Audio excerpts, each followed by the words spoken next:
I first got into education, I was always looking for the formula. What is the formula that we need for all groups of students to succeed in school? And I kept going to conferences and then working across the country in over 20 states, started looking at what can we do systemically that would help schools achieve, and moving away from blaming schools for failure and blaming teachers not knowing enough to work with diverse populations. We started to look at what was it that teachers needed. And the first thing, you want to start with your data. That's really important. But data literacy is a challenge when you have such busy schedules. So what we looked at, when we looked at the data, we would have them look at it and we helped them unpack what are the implications for teaching and learning based on what you see in the data. So in the country, the whole country basically knows we have achievement gaps across, we have instructional gaps, we have all kinds of access gaps.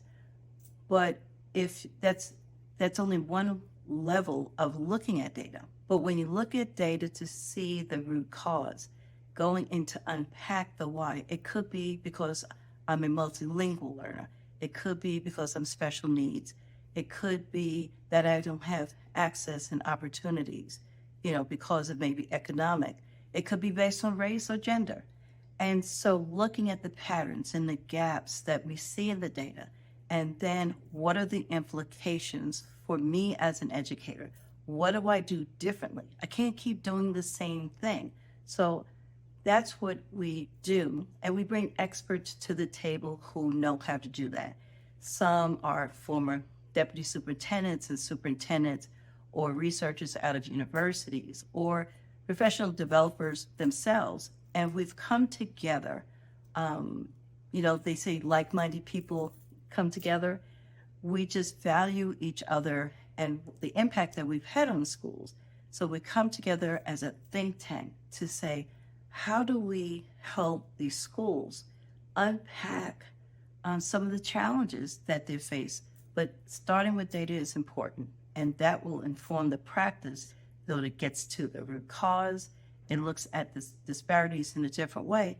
And it's also not just looking at the disparities, it's also looking at successes. What trends are happening that you want to repeat doing? And sometimes we don't tell educators that enough. So what it sounds like to me is you answer, well, first you seem to create a bridge between administration and possibly the classroom.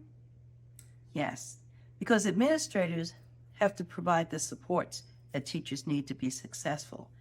And when we go to schools, especially if they have a lot of struggling learners, what happens, we mandate that teachers address the needs of diverse students or children from different backgrounds or experiences. But if we don't equip them with the resources, the understanding of the compelling why they see those gaps and disparities, it's frustrating for everyone, especially for our children. But look at the teachers. They feel like they're failing. We already have such an exodus of teachers right now. We have to build our teachers up in order for them to be successful. We cannot blame them for failure if we haven't provided those scaffolds for them as well as for the students. So what I have heard in my experience with working alongside the Elam Leadership is that you really hold people's hands through the process of operationalizing these different dimensions that you teach within your framework into the classroom practices themselves. And so it goes from administration all the way down to daily practice. Do you find that this has turned the tide for those gaps that different districts are realizing with their data? I think so, because instead of creating an environment of them and us, we are in this together with a focus of collective efficacy. What is it that I do as an administrator? What can I do to support my teachers? As a teacher, what do I do in my classroom? As a parent, How do I partner with the school? As a student, how do I take the risk to learn more, make some mistakes, but grow from that? So you want a mindset of growth in a climate that develops all involved. And I think that makes a difference because we're looking at it's an asset-based approach rather than a deficit-based approach. And that does make a difference.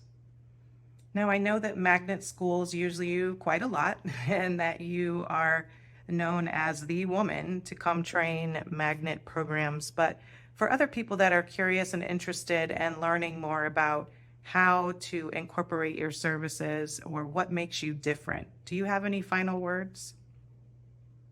I think we believe in educators.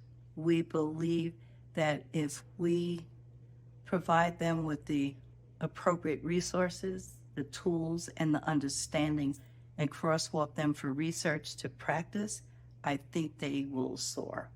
I think so often teachers feel that it's an uphill battle and that they're in this by themselves, and they're not. We're here to support them with so many seasoned experts that come together, and we just want to see them excel. That's what makes us excited. That's what drives us to do what we do.